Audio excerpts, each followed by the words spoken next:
Assalamualaikum warahmatullahi wabarakatuh. Selamat pagi. Perkenalkan, saya Beni Adi Setiawan, CGP Angkatan 9 dari SDN Negeri 2 Cilelei. Kali ini saya bersama Ibu Teti selaku guru kelas 5 rekan sejawat saya yang mengajar di SDN Negeri 2 Cilelei. Assalamualaikum Ibu Teti. Waalaikumsalam Pak Beni. Apa kabarnya hari ini? Alhamdulillah sangat baik. Kali ini kita akan mengadakan percakapan pra-observasi. Nanti saya akan mengamati proses pembelajaran Ibu di kelas, ya Bu. Adapun seperti yang saya lakukan adalah untuk mengetahui proses pembelajaran yang akan Ibu lakukan. Baik Pak Beni. Kira-kira Ibu Teti pada observasi kelas nanti yang pertama apa tujuan pembelajaran yang akan dicapai Ibu? Berdasarkan rencana pembelajaran yang saya tulis, Ya. Di sini ada yaitu dengan kegiatan berdiskusi, siswa mampu menjelaskan makna hak kewajiban siswa sebagai warga negara secara benar. Oh, berarti nanti cara berdiskusi ya Bu ya? Ya. Nah, yang kedua, bagaimana area pengembangan yang akan Ibu capai nanti, Bu? Di sini saya mengambil 2 area pengembangan, yaitu di keterampilan dan di pengetahuannya ya Pak. Oh, berarti nanti area pengembangannya di keterampilan dan pengetahuannya ya Bu ya? Baiklah, selanjutnya strategi pembelajaran dan model pembelajaran yang akan Ibu terapkan itu seperti apa ya Bu ya? Baik, untuk strategi itu sendiri saya gunakan pembelajaran berdiferensiasi ya Pak, berdasarkan kesiapan belajar siswa yang diintegrasikan dengan pembelajaran sosial emosional. Sedangkan untuk model pembelajarannya saya menggunakan model pembelajaran PBL. Oh, seperti itu. Baiklah, sangat jelas sekali Ibu. Selanjutnya, bagaimana media pembelajaran yang akan Ibu gunakan Bu? Saya menggunakan Infocus, menggunakan LKPD juga gitu. Oh iya, berarti menggunakan audiovisual dan LKPD ya Bu ya? Benar Pak. Selanjutnya yang kelima pertanyaannya yaitu untuk pelaksanaannya kira-kira waktunya kapan ya Bu? Saya ada waktu hari Senin jam 8 sampai jam 10. Oh, berarti Ibu nanti hari Senin ada waktu di kelas dan saya bisa ke kelas Ibu untuk melakukan observasi dari mulai jam 8 sampai dengan jam 10 ya Bu ya. Baiklah. Sebelum kita mengakhiri percakapan kali ini, hal apa yang Ibu dapatkan pada percakapan hari ini untuk ke depan Bu? Saya mendapat gambaran gitu Pak ya, media dan metode apa yang akan saya gunakan nanti di pas hari observasi kelas. Baiklah, terima kasih Ibu Teti. Nanti kita akan bertemu lagi di hari Senin ya, pada jam 8 sampai dengan jam 10 ya Bu, sesuai tadi yang sudah disepakati untuk melakukan observasi di kelas Ibu. Terima kasih Ibu Teti. Iya, sama-sama Pak. Demikianlah percakapan kali ini. Sampai bertemu pada observasi nanti dan pasca observasi. Wassalamualaikum warahmatullahi wabarakatuh.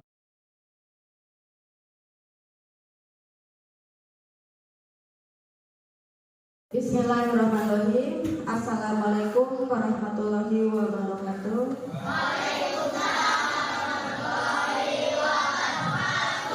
Gimana kabarnya anak-anak? Coba tepuk semangat.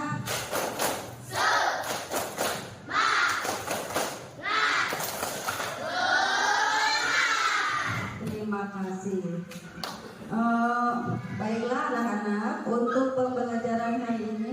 Tapi maaf sebelumnya, teman kalian ada yang tidak hadir tidak? Siapa yang tidak hadir?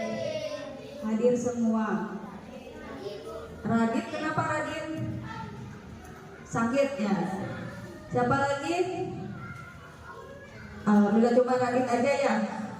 Berhubung cuacanya seperti ini ya, tidak menentu, kadang panas, sekarang udah mendung lagi. Jadi kalian harus menjaga kesehatan. Ya, jaga kesehatan diri dari makanan, minuman, jajanan. Jajanan juga harus hati-hati. Tidak boleh asal jajan. Yang pedas-pedas itu dihindari dulu. Jangan terlalu pedas kalau mau. Siap? Dari minuman juga jangan asal enak diminum, enak dimakan. Nantinya kalian bisa sakit perut. Siap dilaksanakan? Siap. Baiklah anak-anakku, untuk pembelajaran hari ini tentang hak, kewajiban, dan tanggung jawab.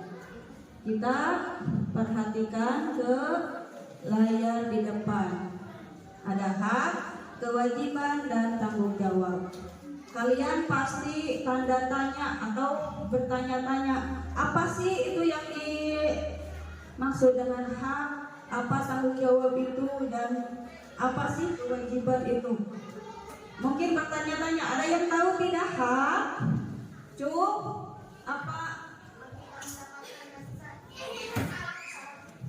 Apa hak mendapatkan kasih sayang? Itu contoh dari hak ya, bukan pengertian. Bagus kamu Arpan, hebat. Tepuk tangan buat Arpan. Sudah berani memberikan jawaban yang mungkin kurang tepat, tapi udah ada keberanian. Yang diungkapkan oleh Arpan itu salah satu contoh dari hak ya. Sekarang kita beralih ke pengertian dari hak. Coba perhatikan ke depan. Siapa yang bisa mau membacakan? Harus berani. Hak adalah sesuatu yang harus kita terima. Kewajiban adalah sesuatu yang harus dilaksanakan setiap orang.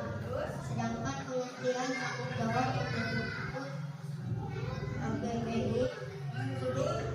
menurut KBBI adalah keadaan di mana wajib menanggung segala sesuatu, sehingga wajib memikul jawab menanggung segala sesuatunya, atau memberikan jawab dan menanggung akibatnya. Terima kasih Banyu, udah mau membacakan baca yang di depan ya. Terima kasih. Ibu ulangi lagi, hak adalah sesuatu yang harus kita terima. Tadi contohnya yang dilontarkan oleh Arpan, hak menerima apa? Kasih sayang ya. Itu contoh hak kita di keluarga, hak kita di sekolah, hak kita di masyarakat. Kita juga berhak menerima kasih sayang. Terus kewajiban adalah sesuatu yang harus dilaksanakan oleh setiap orang. Kita sebagai siswa atau sebagai pelajar, kewajibannya itu menuntut ilmu. Terus kalau ada PR, kalian harus mengerjakannya. Jangan ada alasan, Bu lupa, Bu apalagi tidak sekolah. Itu bukan alasan yang tepat ya. Kalau kalian tidak sekolah, boleh tanya kepada temannya yang sekolah. Tadi ada PR tidak? Harus tanyakan. Sekarang kan ada WA atau WhatsApp. Bisa kalian gunakan, dimanfaatkan. Tanya kabar ke temannya. Hari ini ada PR tidak? Ada tugas tidak? Begitu. Kalau tidak sekolah, alasannya tidak sekolah, tidak tahu tugas saya cuma tidak sekolah, itu bukan alasan. Jadi harus bertanya kepada temannya.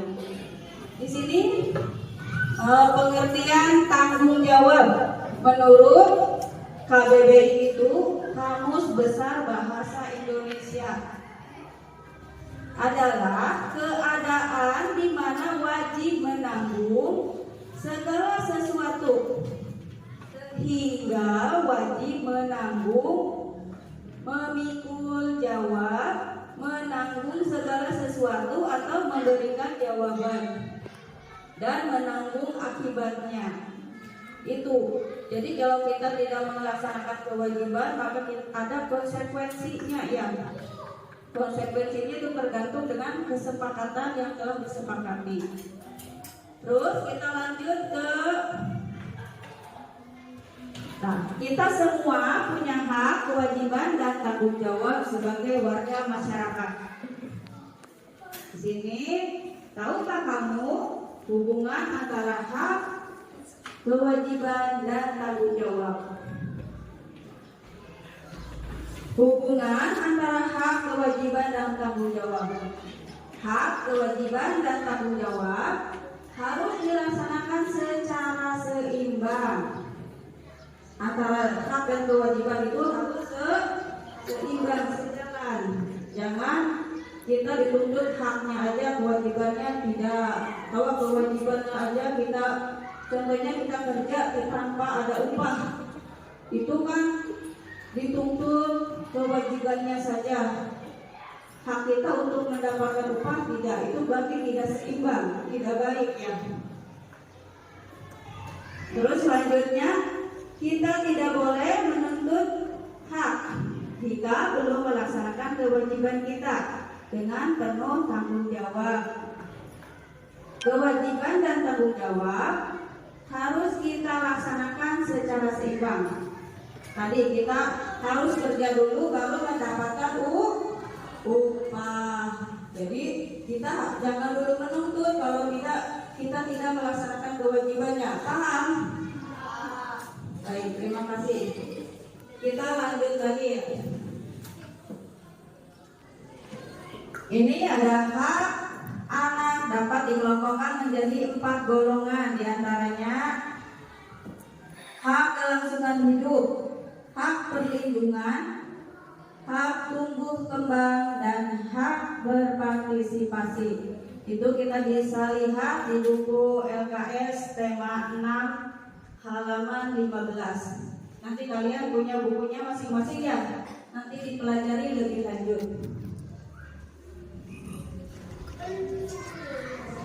Contoh kewajiban di rumah. Di sini 1, belajar, mengerjakan PR. Kan kita kalian sebagai pelajar harus mengerjakan PR kalau ada tugas, kalau ada PR dari sekolah. Ya, siap dilaksanakan? Siap.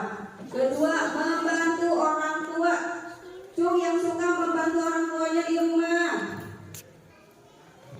Kamu membantu apa aja kasih di rumahnya? Hebat. Akhir membantu apa?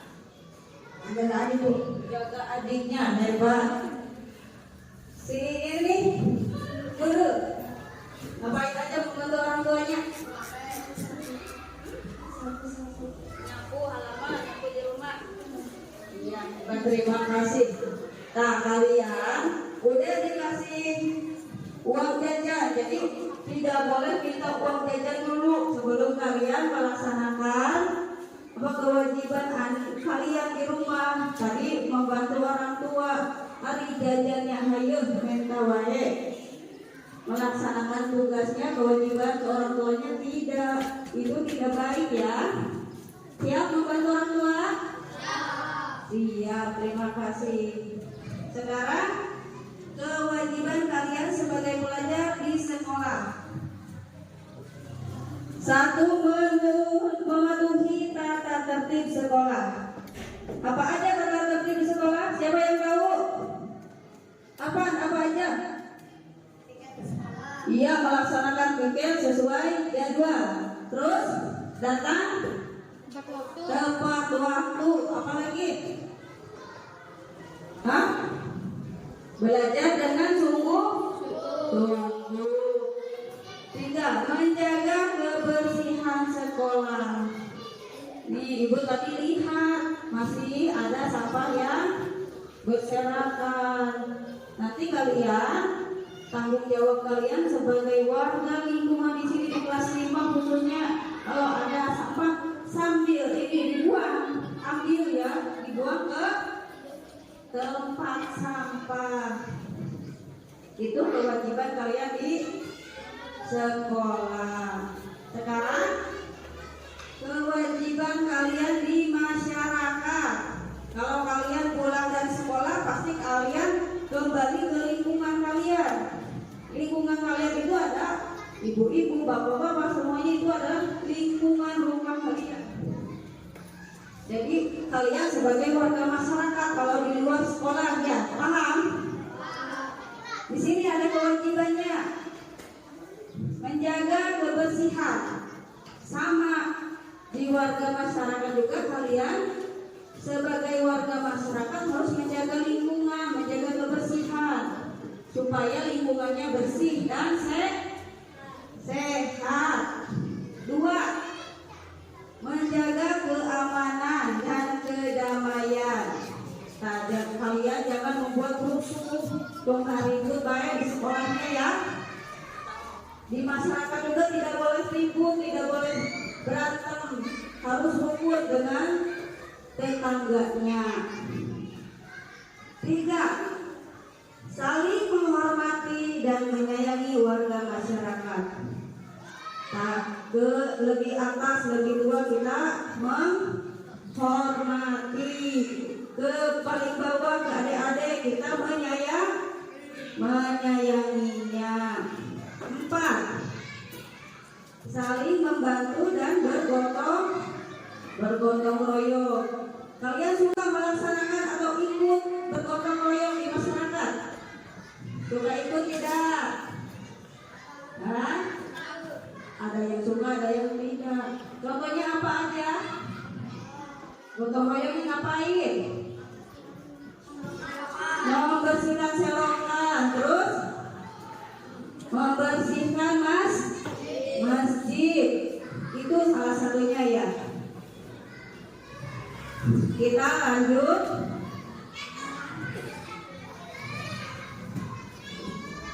Contoh tanggung jawab. Sini.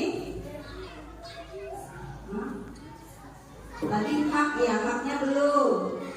Hak kita sebagai, kalian sebagai anak, ada hak anak. Ada di hak anak di sekolah, ada hak anak di rumah, dan hak anak di masyarakat.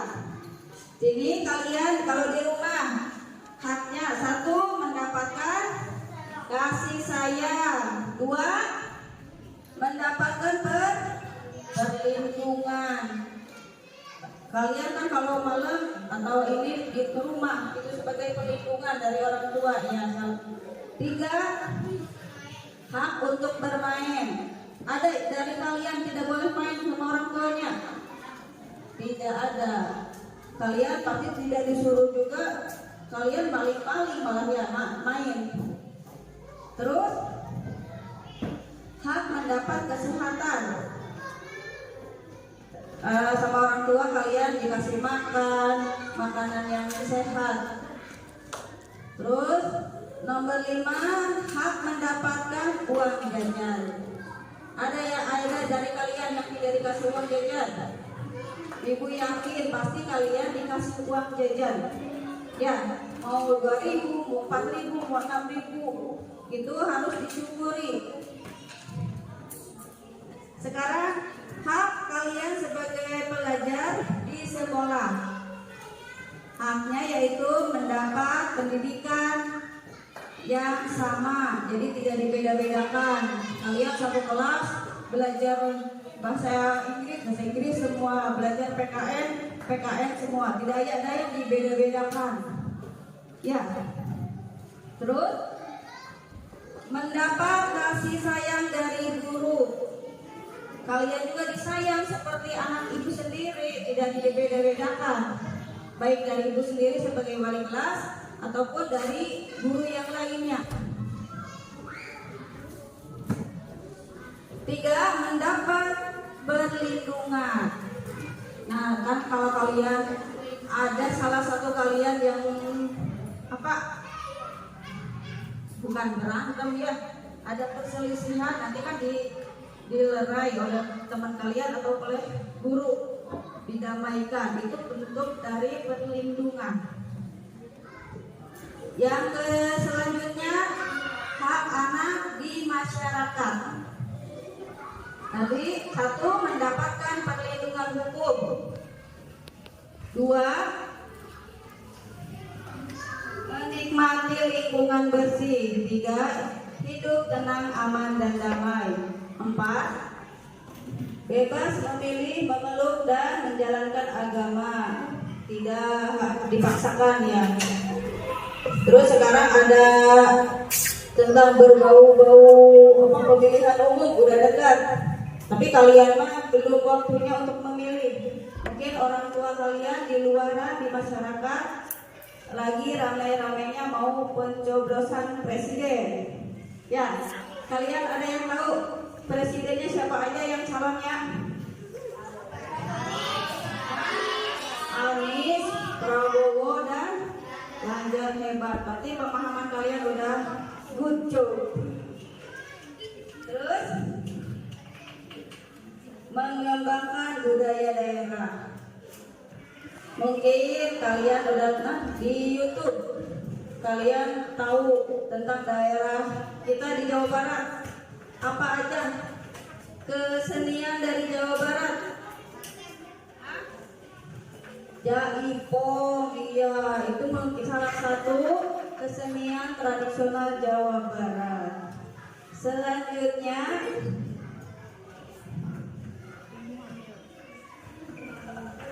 contoh tanggung jawab terhadap diri sendiri. Nah, kalian kan tidak selalu diawasi oleh orang tua. Kalian udah gede, jadi main juga sendiri. Kalian harus bertanggung jawab terhadap diri kalian sendiri. Contohnya, bertanggung jawab menuntut ilmu. Sekarang kalian sedang menuntut ilmu. Oleh orang tua kalian dibiayai. Tidak ada buku, dibelikan bukunya. Tidak ada tas, dibeliin tasnya. Tidak ada seragam, dibeliin tasnya. Itu tanggung jawab orang tua. Terus kalian sebagai pelajar bertanggung jawab terhadap diri sendirinya, yaitu menuntut ilmu. Jadi kalian harus bersungguh-sungguh dalam menuntut ilmu. Kedua, menjaga kebersihan diri sendiri dan lingkungan. Kalau mau berangkat sekolah, kalian mandi dulu tidak? Mandinya mandi sendiri apa dimandiin? Hebat. Masa udah kelas 5 mak mandinya dimandiin? Terus menjaga lingkungan. Tadi di lingkungan di sekolah dijaga, lingkungan di rumah dijaga, di masyarakat juga dijaga, biar hidupnya sehat. Tanggung jawab kalian sebagai pelajar terhadap keluarga. Di sini ayah bekerja menafkahi keluarganya. Ibu mengurus keluarga anak-anaknya dengan penuh kasih sayang.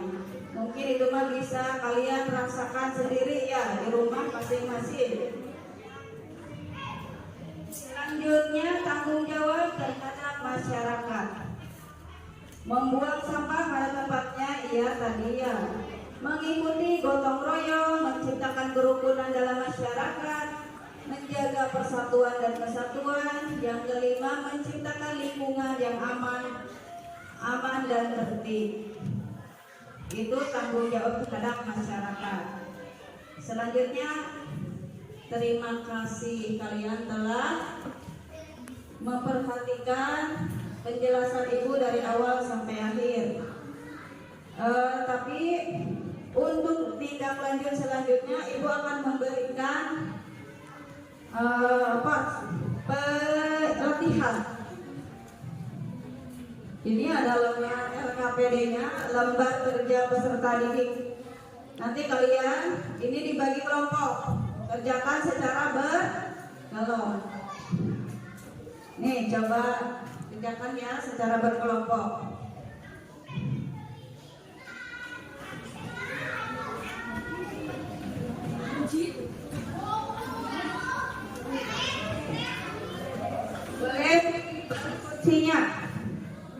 kursinya di sini. Untuk kalian kerja kelompok. Balikin kursinya.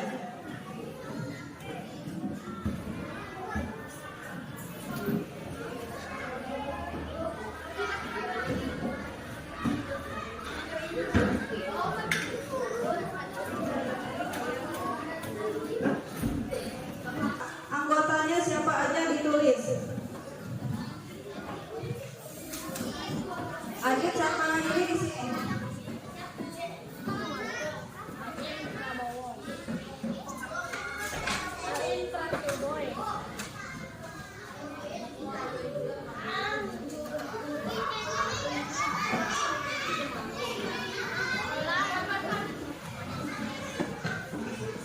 Di sini KPD-nya coba perhatikan. Ada hak, kewajiban, dan tanggung jawab. Tadi kalau kalian perhatikan, pasti jawabannya udah tahu, udah kebayang. Nih hak kalian di rumah, di sekolah, dan di masyarakat. Kewajibannya, kewajiban di rumah, di sekolah, dan di masyarakat. Begitu juga dengan tanggung jawab. Ada tanggung jawab kalian di rumah, di sekolah, dan di masyarakat. Di sini, Ibu udah tentukan kalimatnya sesuai dengan tentukan. Ini ada 16 kalimat. Ada 16 kalimat. Coba kalian terapkan. Kalimat ini masuknya ke mana? Ke hak, ke kewajiban, atau tanggung jawab? Itu haknya ada di sekolah, hak di rumah, dan hak di masyarakat.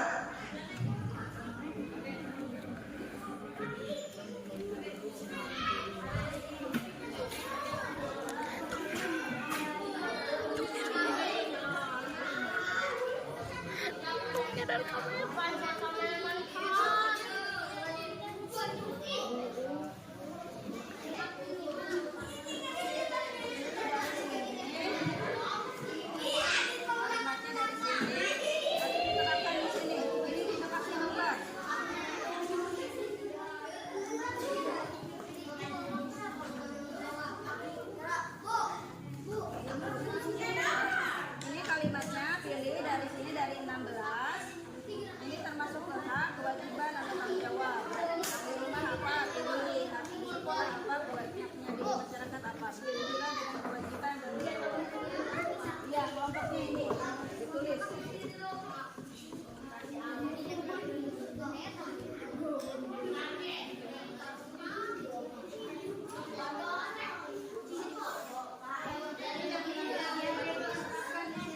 Ini termasuk hak di sekolah.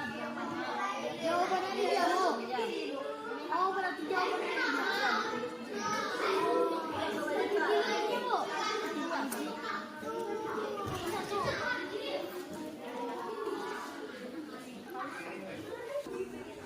Udah?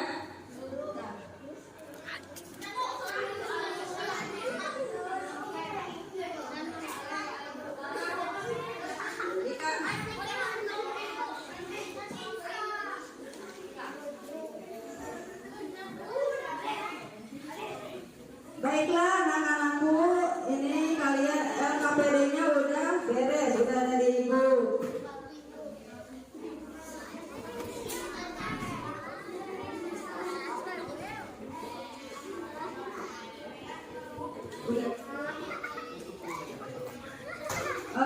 Demikianlah anak-anakku untuk pelajaran hari ini tentang hak dan kewajiban cukup sampai di sini. Mungkin harapan Ibu dengan kalian belajar tentang hak, kewajiban, dan tanggung jawab, kalian bisa menerapkannya di sekolah, di lingkungan rumah, atau di lingkungan masyarakat. Demikianlah, wassalamualaikum warahmatullahi wabarakatuh.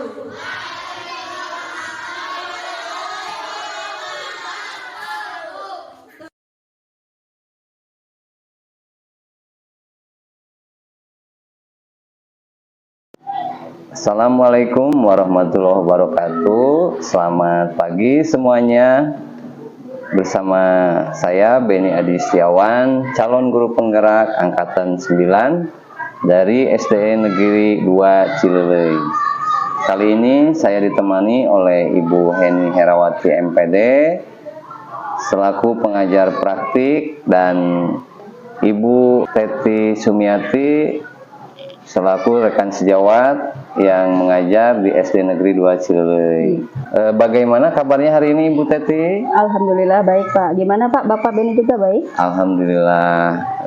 Pada percakapan pasca observasi ini, saya akan memberikan beberapa pertanyaan kepada Ibu Teti setelah diobservasi. Baik Pak.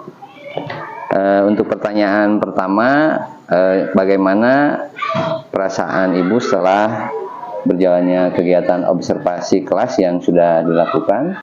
Pada awalnya saya merasa tegang ya Pak. Oh begitu. Dan alhamdulillah bisa berjalan dengan baik. Ya, alhamdulillah ya Bu ya, bisa berjalan dengan baik.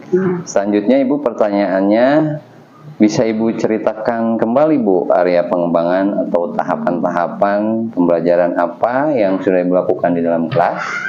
Baik Pak. Mungkin untuk tahapan tentunya saya mempersiapkan perangkat pembelajaran ya Pak. Ya. Kemudian untuk area pengembangan mungkin dari saya ngambil 2 tahap ya, dari area pengetahuan dan keterampilan. Untuk area pengetahuan yaitu siswa mengenal perbedaan antara hak, kewajiban, dan tanggung jawab. Sedangkan untuk keterampilannya yaitu siswa mampu memberikan contoh kegiatan yang menunjukkan hak dan kewajiban siswa di sekolah, di rumah, dan di lingkungan masyarakat. Gitu Pak. Oh, berarti area yang dikembangkannya di bagian keterampilan dan pengetahuannya ya. Baiklah, jadi sudah dilakukan dengan baik ya Bu ya. Apakah sudah berhasil dilakukan di dalam kelas atau tidak Bu? Menurut saya berjalan dengan baik Pak, namun masih ada kekurangan, sedikit kekurangan. Jadi masih ada kekurangannya Bu? Iya. Sudah baik namun masih ada kekurangannya. Menurut Ibu tadi masih ada kekurangannya Bu, di area mana ya Bu kekurangannya? Menurut saya ini ya kekurangan atau hambatan yang sering terjadi mungkin di guru-guru yang lain juga ya Pak. Ya. Di sini masih ada beberapa siswa yang kurang terlibat dalam diskusi, masih ada yang diam gitu, tidak aktif, kurang aktif.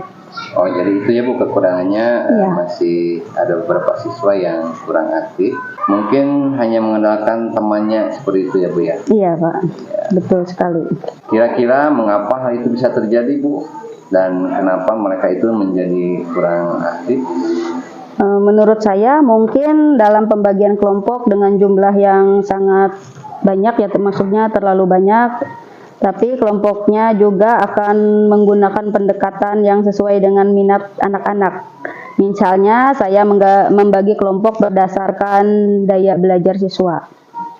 Ada yang menggunakan gaya belajar visual, auditory, dan kinestetik, sehingga anak akan merasa lebih nyaman begitu. Oh, jadi nanti pada proses pelajaran Ibu selanjutnya menyesuaikan dengan kebutuhan murid-muridnya ya Bu ya? Iya Pak. Baik, saya tunggu nanti kabar dari Ibu ya Bu ya.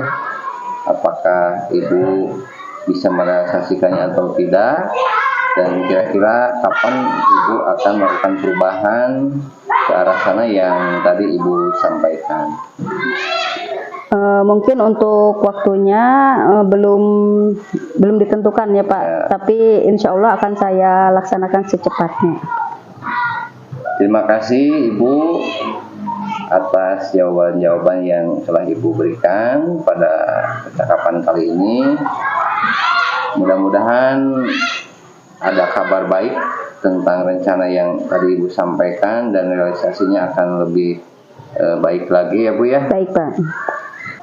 Selanjutnya saya beri kesempatan kepada Ibu Heni Herawati MPD sebagai pengajar praktik untuk memberikan umpan balik atau tanggapan terkait jalannya kegiatan percakapan pasca observasi atau mungkin di observasi kelas.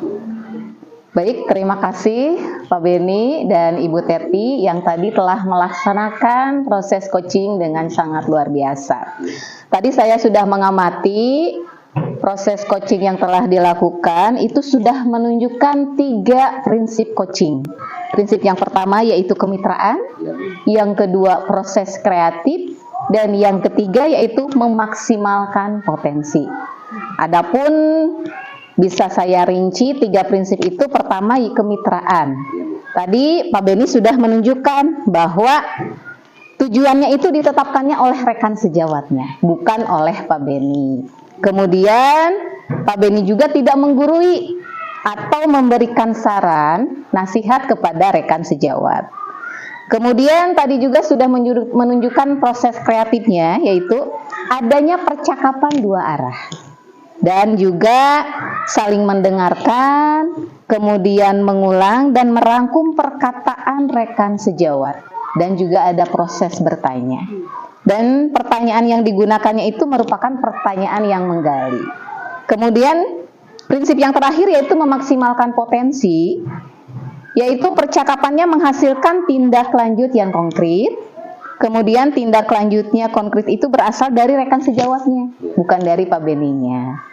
Dan percakapan itu tadi ditutup dengan kesimpulan dari rekan sejawat.